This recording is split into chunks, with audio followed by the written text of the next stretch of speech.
free the land on another great day of resistance.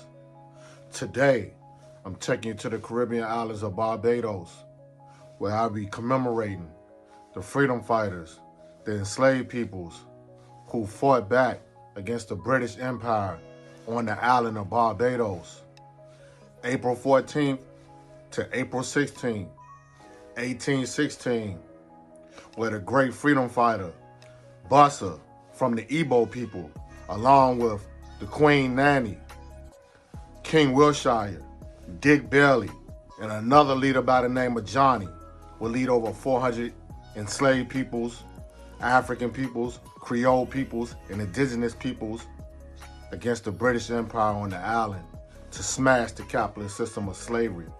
I will be honoring and commemorating those great freedom fighters on this great day of resistance. History of slavery and the slave system on the island of Barbados began around the early 1600s when the British Empire invaded the island and colonized the island and killed off most of the indigenous peoples of the island.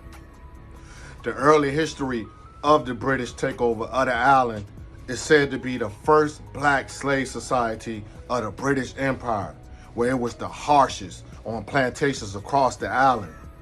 This is where the black codes come from, or the slave codes. This is where the colony of Virginia got their slave codes from, and the rest of the South in the United States of America, from the brutal, hard treatment of the slave system of Barbados Island. The majority of these ethnic groups that was brought to the island during the slavery periods of time came from the Bight of Biafra, the Bight of Benin, Senegambia, Central Africa, Sierra Leone, where many of these groups were the Igbo people, Ibibio people, the Akan people, Iwe, Fon, and Mande people from Sierra Leone. This brutal slave system on the island of Barbados was facilitated and operated by the Royal African Company of the British Empire. So many enslaved peoples was being brought to the island because they were trying to cultivate the land and cultivate certain crops, like rum and sugar was the main crops. Then you had tobacco, indigo, cotton, and other crops that they was trying to cultivate. These enslaved peoples, man, would cultivate so much rum and sugar that it would make the British Empire the greatest imperial country at that point in period in time, and was spread out through the Western Hemisphere. From 1636 to 1876 was labeled as barbarity time on the island of Barbados by the British Empire, because this time period would be some of the most harshest periods of times on the plantation. But also, this is what is stated as becoming what we know today as the new economic system of the Western world and Western European nations, bringing in existence what we know today as the harsh, parasitic system of capitalism.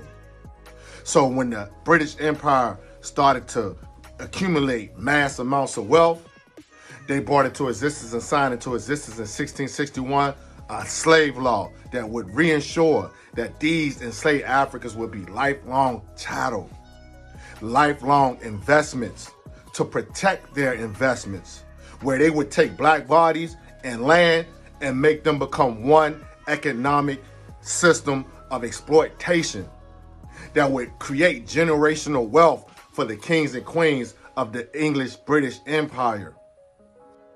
That harsh brutality and barbarity time on the island of Barbados and that harsh capitalist parasitic system of capitalism will lead to the largest slave rebellion in history on the island of Barbados, April 14th to the April 16th, 1816, where enslaved peoples on the island said slavery no more, exploitation no more. This will be led by the great Igbo rebel by the name of Bussa. Bussa will lead over 400 enslaved peoples across the island, burning plantations, raiding houses, stealing weapons, arming more enslaved peoples to try to take over the island and push the British Empire off the island. Sadly, this slave rebellion would come to an end like most slave rebellions always come to an end. It was quailed back by the British militia and the British Army. Over 50 enslaved peoples of Bussa's army was killed Over 214 were executed. 170 of them was exiled off the island. And many, many, many of these great freedom fighters, women and men, because you had the great leader Nanny that was a part of this army as well. A lot of these men were mutilated to demonstrate to other enslaved peoples on the island to never rebel against the British Empire. Also, this rebellion would lead to a later rebellion in West Africa, in Nigeria, where Bussa got his name from. The Boussa people, Sabukki people of Boussa, Nigeria, would rise up against the Lugards of the British Empire with over 600 rebels in Boussa, Nigeria in June 1915. That's something else to research. But on this day, let's commemorate and honor these great freedom fighters and enslaved peoples who tried to rise up against the British Empire and against the first inhumane black slave society in the Western Hemisphere, the island of Barbados.